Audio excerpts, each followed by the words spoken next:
Hello guys, subong adlaw kay Sabado lagaw-lagaw naman kita ma-ride sa rides tanay para magtulutaw kay manahulot ta.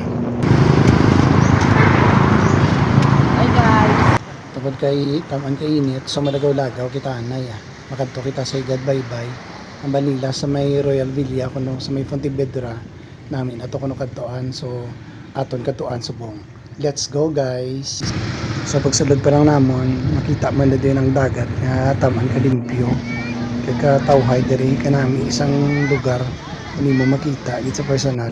Yung mga kabataan din nga naghampang. Kag palibot-libot namon, may nakita ko dayon nga mo niyo. Abi ko anay kun ano in volcanic, no? Volcanic, no?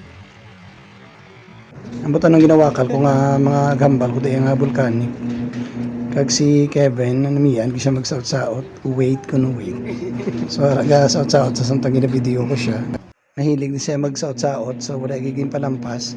Inhaga dyan kami hambalya ma-tiktok tanay, so nag-tiktok kami nga apat. So medyo hapon na nag-decide na kami nga mapuli, kaya hindi naman mayo init. Dali na nga bye bye guys.